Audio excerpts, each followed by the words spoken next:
接下来请收看中嘉新闻。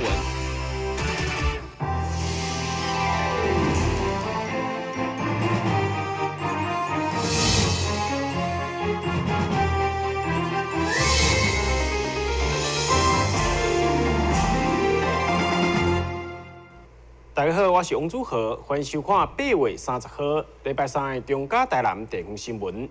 毒鸡卵事件延烧至今，最近拢查到芬普尼钞票的鸡卵流入市面。对此，国民党团召开记者会，批评台南市政府后知后觉，常常拢爱等到其他县市通报以后，才要开始调查的动作，无注重市民的健康。要求市府应该要建立事先的检查机制，重视食品安全的问题。毒鸡卵事件为24号接到行政院农委会通报之后，市府展开稽查，封存8斤无通过检验牧场鸡卵，总共4122公斤，也有追查下游32间厂商回收3095公斤的鸡卵。对此，国民党团30号伫议会召开记者会，质疑市府动作慢，每一届拢等到代志爆发才来解决，应该要建立事前检验机制，保障国人食安的问题。我们看来看去，似乎只有卫生局在追、在发言，还是这2天农业局、动保处是不是也有讲话？然而，包括教育局、经发局、市场处、警察局，我们说甚至发布新闻的新闻及国际关系处、法制处、消费者保护官，这应该是一个 team。这个 team 有没有针对这一次所谓的毒弹，大家都有善尽这个 team 其中一员的权责？还是我们只看到卫生局，而卫生局又人手各方面那么的不足？我刚刚说的，我们都是很被动的来知道这件事情，来检验这件事情。对此，卫生局回应，市府已经编列预算，成立检验中心，未来将会提供食安检验的服务。上一次应该有跟议员们报告说，我们要成立一个检验中心这个部分市长也很支持。那这个检验中心大概会有50个人那我们在107年的预算也已经编列，那到时候再请各位议员给我们支持我们成立这个检验中心大概因为我们为什么医检师的部分因为医检师在卫生所是针对人的检体在做，那人的检体在做的部分呢，我们现在觉得食安这一块是比较重要，因为人的检体对所以食安这一块的话。可能其实我们农药也都自己做，我们每年大概节省我们市府的预算，因为送到外面去做一件要1万多块，那我们自己做的成本会比较低，所以我们经过评估以后，我们后续呢会成立一个检验中心，再针对这一块再做。那预算也是。台南新闻张伟忠采访报道。现况台南的幼儿政策，包括对第1梯6000、第2梯12000，以及0岁到4岁每一档补助读私立的幼儿3万等等。不过，民进党市长参选人颜顺佐上午正式提出幼儿政策，就是要补助0岁到3岁的托婴照顾费用，每一个月3000块，希望会当让幼儿政策的补助更加完整。民进党市长参选人颜顺佐日前邀请台南市幼教协会、婴幼儿托育协会等代表举办座谈以后，上午正式发表伊的幼儿政策。伊表示，面对少子化，完善的幼儿政策甲补助，才当予少年人有生囝的动力。所以强调，现况市府补助上欠的就是0到3岁这个缺口。所以每个月补助3000块的保密，加上中央原本每个月补助的3000，就当减轻这家长负担。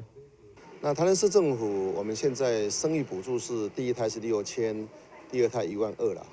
那未来我们会看整个财政状况，再予以能够提高补助。那第2个就是在0到3岁在托婴中心或者在一般的保姆家庭或者家族保姆，比如说他的父母亲、他的祖父母有受过这个保姆的训练，拿到执照的话呢，我们都一律呢给他1个月3000块的一个补助那如果再加上中央也是3000块的补助的话，我相信这样子对一般的家庭的负担就会减少许多。那我必须要说的是，这个跟一般的幼儿津贴是不太一样幼儿津贴是你只要户籍设在这个地方就有这个津贴，那这个可能会造成许多幼龄人口就把这个户籍在这个地方，却有人呢却在外面，在其他县市哈。那我们是在托婴中心的意思，就是说这个地方可以创造许多的就业机会，创造许多的消费哈。让台南市的整个经济能够活络哈。为完成台南幼儿完整福利政策，延顺者估计0到3岁托婴每个月补助3000块，似乎每一档大约支出1亿外经费是绝对可行，不是乱开支票，嘛得到幼儿教育发展协会认同。总共的经费目前在这个托婴中心的话有1100多个人，那在一般保姆跟这个家庭保姆差不多有30千个人，所以总共呢的经费差不多是1亿多哈。那这个经费，我想市政府是可以负担得起。那个赖市长他现在已经有就是仿照中央政府，就是5岁就是大班的话，他有1年3000块，甚至于说你有比较弱势家庭，还是6万嘛哈。那台南市现在从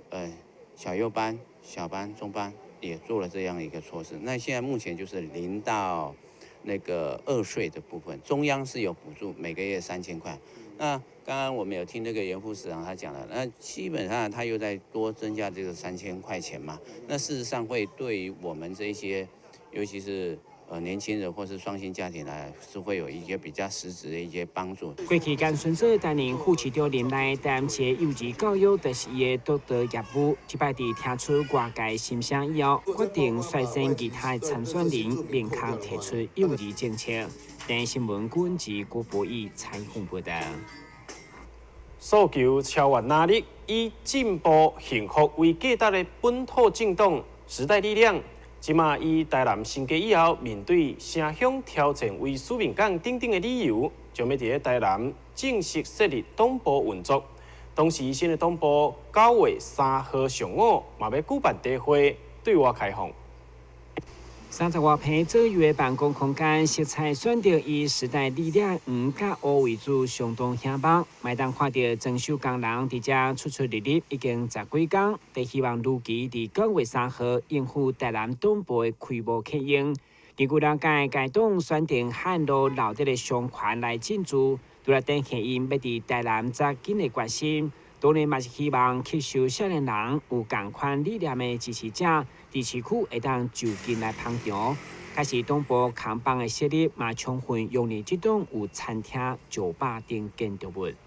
你知道时代力量在台南设党部吗？真的假的？我上次来还没看过，这次来原来他在这边有开哦，还蛮希望他们能在这边有新的一番气象啦，因为台南。有点就是希望都是那些人，所以希望时代力量来了之后会有不一样的风气，可以让为台南注入更好的心血。我觉得时代力量来台南，然后如果有更多的人愿意投身政治，然后让台南就是更多元，然后有更好的发展，就是不一定只有蓝绿可以投，我觉得这样子对台南是最好的。面对时代力量有党部进驻台南，有企图心推出侪议员甚至市长人选来竞争。对此，议员柯立里表示，伊并无意外。面对诉求幸福进步价值的本土政党，伊强调兄弟爬山，各自努力。另外，国民党担任市党部主委曾赞奎嘛表示乐观其成，并且会持续观察2018的时代力量是继续挖民进党，也是变成第2个代人。电新闻管及郭博义采访报道。近年来台湾观光的国外旅客不断增加，政府提出真侪优先自由行旅客服务，亲像是台湾好行、台湾观光巴士以及外语问路店等等的服务。即马有计程车队为着要响应这项政策，特别甲台南市观光协会合作，要开设日语班，来提升司机的外语甲服务能力。一般观光客来到新婚的城市，想要探听倒搭好耍好食，大部分拢会请教客程车司机。所以为了服务广大喜爱台南的外籍旅客，台湾大车队甲台南市观光协会合作，伫昆山中学办理日语班，希望会当予司机精进日语的能力。协助外籍的观光客会当有一个快乐的旅行感受。还有什么意思？90的时候你们都会日文了？不会，那怎么有还有？讲不会就再一次来，还有。会有帮助，因为常载到一些观光客，日本人，对，然后就简单的绘画，所以今天才报名来参加这个上课，对。两造双方就是协会主动来跟我们台湾大车队的一些司机大哥来发起，那我们觉得这样的活动是非常有意义的所以我们是希望借由这样一个平台，慢慢把整个台南的观光产业把它提升上来。这一次跟车队合作是为了推台南市的文化观光。我希望全国各地的同胞乡亲们，如果来到台南，记得要叫我们的车子，绝对给你最好的服务。赞！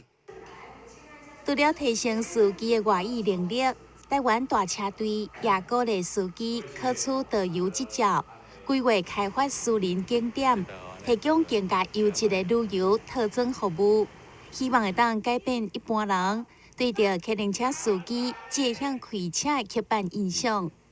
台南新闻张伟忠采访报道。休困一下，马上登来新闻现场。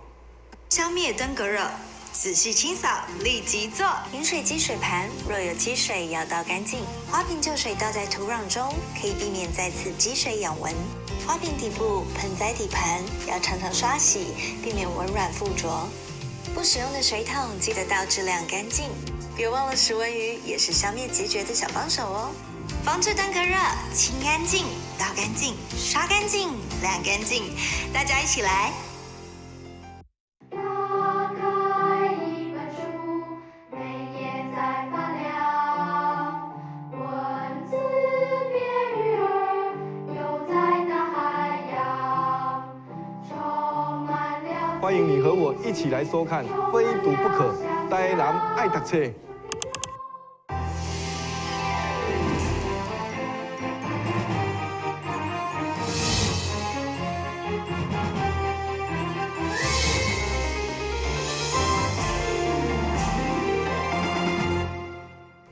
因应人口老化的趋势，南台科技大学上午甲大台南地区5间病院共同签署结盟，希望透过产官学研的合作，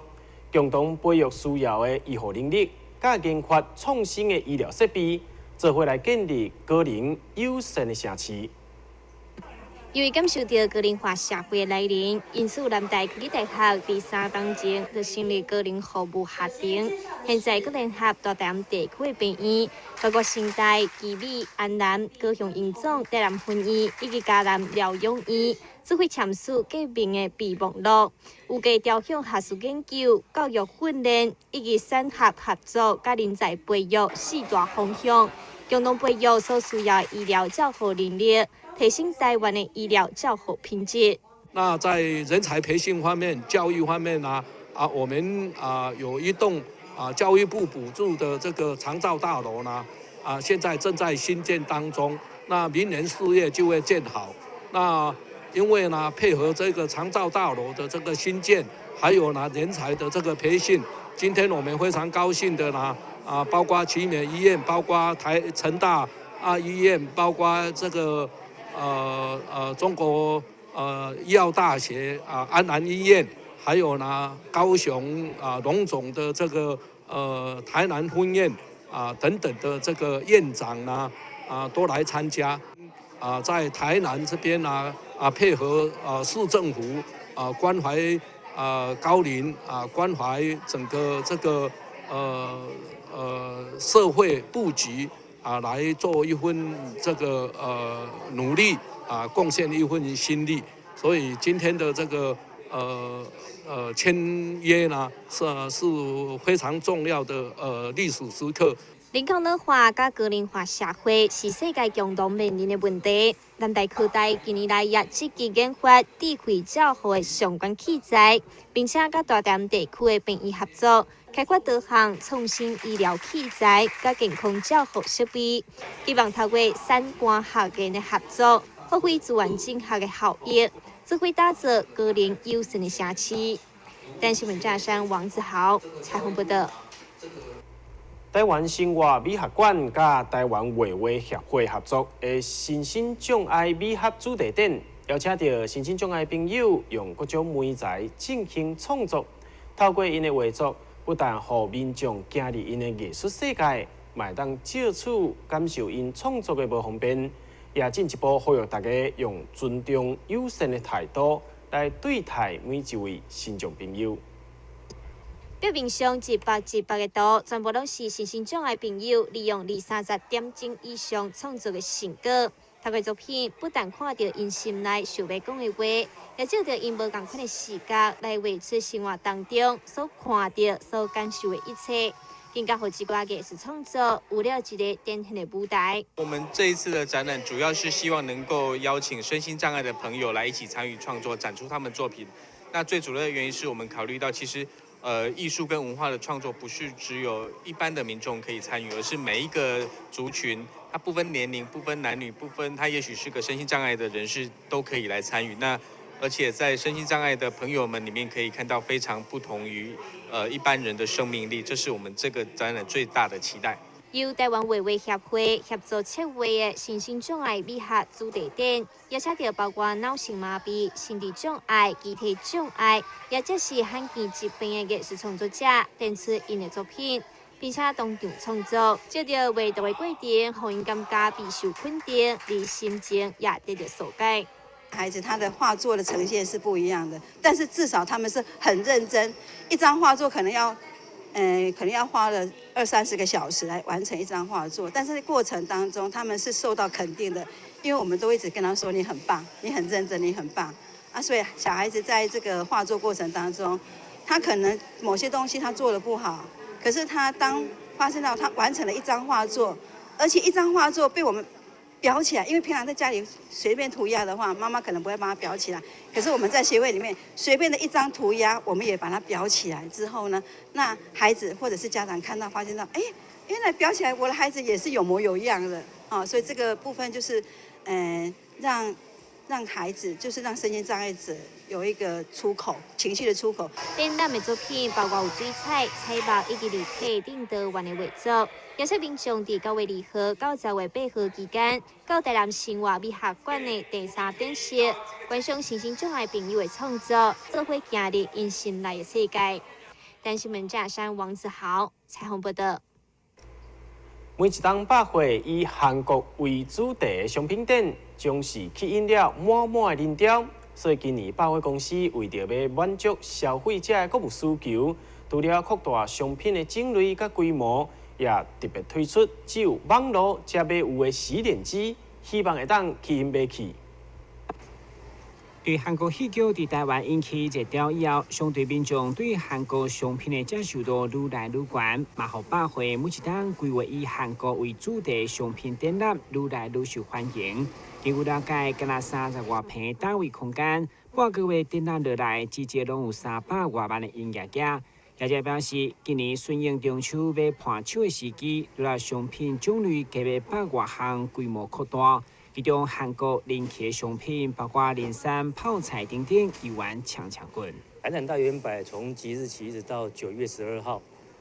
在6楼活动中心举办了1年1度的韩国展。那这次韩国展有别去年商品比较多，而且增加了2个品牌，大概多了100多项的商品。那比较畅销的商品像具代表性的韩国的人参、泡菜，还有现做的泡菜。以及玛格丽酒，还有冰品。那另外的话，还有今年新增的像乐扣的厨房用品，以及3D、4D 的洗脸机，这个都是相当具有特色的商品。那另外我们满599以上，还有满额抽奖活动，相当丰富。另外，看准民众对韩国热销商品的介意，单位当中嘛首次引进就伫网络教堂买4D 震动洗脸机，嘛因为该产品结合 Hello Kitty 的造型，相当卡哇伊，大加分。我们是 Hello Kitty 就是专利的4D 洗脸机，然后它就是有深层清洁毛孔，然后0.009mm 的细致度，然后主要是抗敏感，然后每天可以使用，然后像台湾这种比较炎热的气候适合的洗脸机这样子。然后这个它比较特别的是韩国就是刷毛专门制作刷毛的公司，所以说它的刷毛跟一般刷毛比较不一样，比较细致。该展览对8月30号开始，一直到9月12号，所以介意韩国商品的民众千万来把握机会。台新闻馆及郭博义采访报道。一名71岁的吴先生，今年2月份被发现嘴歪歪、讲话未清楚、身躯一边无力，到病院诊断才发现讲大脑内底血管有塌掉的现象。紧急伫6点钟内底接受动脉取栓术，40分钟就完成手术。医师强调，这项新的治疗方式比起传统静脉注射血栓溶解剂，不但提高成功率，嘛降低死亡机会。治疗扩血性脑中风，包括有用者的抗凝血剂，以及透过静脉用注射方式的血栓溶解剂。而现在上新的就是动脉取栓术，不但提升通血路的效果，也降低出血甲死亡的机会。它的主要的作用的原理，当然是用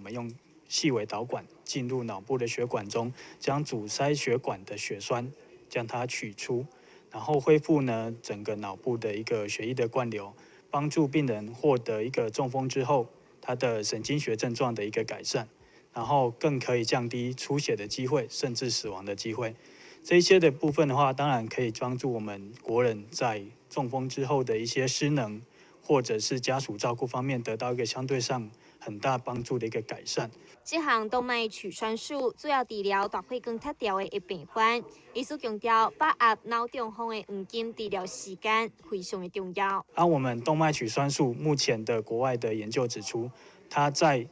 取栓的8个小时之内，一样可以达到更佳的一个效果。所以基本上，我们会希望病人在一发现到有中风的症状的时候，赶快就医，然后可以得到最专业、最先进的一个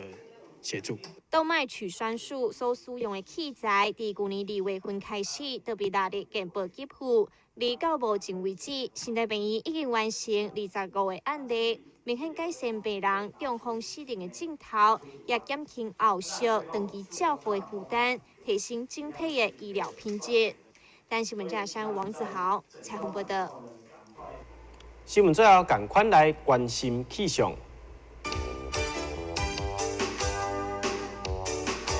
明仔载天气坐云午后短暂雷阵雨，温度28度至33度，落雨几率3成。海面平均风力4级到5级，上大阵风7级。感谢收看8月30号的中嘉台南地方新闻，我是王祖和，咱再会。